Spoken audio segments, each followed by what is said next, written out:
wish we had more intimate space because today's subject is really going to, I think, raise a lot of very interesting questions which we need to address.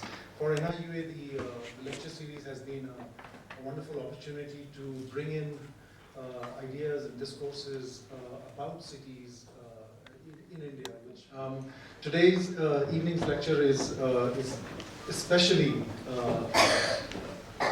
a very welcome lecture because Dr. Ravi Sundaram is going to talk about a subject which has become absorbed into all the talk about smart cities, which seems to have captured the imagination of a lot of people. Let's take a simple thing like all the phones that people have. Maybe not all the phones, 90% of the phones people have in this room. Right? This is just a grab from a location interface of an iPhone. Every smartphone has this. At every second, your phone is giving off a signal indicator, telling the information provider about it, the location. That information is shared. It may be free, but it's entering a complex urban value chain. That information is remarketed and rematerialized and remonetized all the time. So what I'm talking about is not just about surveillance by the state. It's a transformation of what we designate as value. Every second, unless you're a hacker and you've turned all your settings off. Right? Even the cheapest phone does this. The new taxi companies monetize the new GIS and the GPS information. This is what is producing value in the city. This is what we need to really think about. What do these urban informational grids do to the way space is organized? When Ola or Uber sets up its networks and offers to our beloved transport department, we can actually provide our information to modernize it. We have to ask what kind of value is this creating? So these are the kind of key questions that I'm interested in. So what is this city-based information? Spatial, water information of water. You know, the water company trying to monetize it's happening all over the world.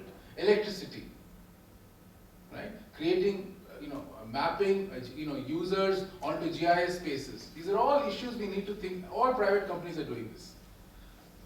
Political opinion, right? So these are all questions. So this extension of ourselves is really fundamental urban questions. But what kind of urban questions do we ask now? When a lot of these grids are outside the domain of what we would call the public.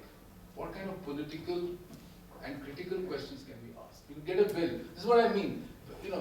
Coexistence of multiple, memberships, where X may not know what Y is.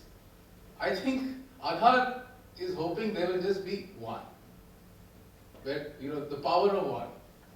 And I think this is a very complex paper morphology, which the paper database introduces, which we've all been part of. We've all been part of this world. It's a very interesting, flexible world, and it allows the system all kinds of flexibility, not just to manage cities, to manage urban politics, right? So if you see how this works in cities, it's very interesting. So this is actually courtesy a good friend of mine, Solomon Benjamin. So on the left, you have classic morphology of any street, which he's drawn very beautifully when he was living in Jankura in the 1980s, right? Where people slowly overlap and overbuild, create an extension, create a shop front, a whole sort of... Another future is possible or not. And if we are thinking of Arjuna Padurai's work on self-enumeration, which is mostly based on Mumbai, which also is in a direct comment on the fact that you place a lot of your example in Delhi. So do you see Delhi really as a metaphor, or do you see that happening everywhere, which I think it does? Is the fact of, I think the very interesting idea that you have about these millions of media producers. In fact, we are all producing information, media content, social data, etc., which you have already explored much before.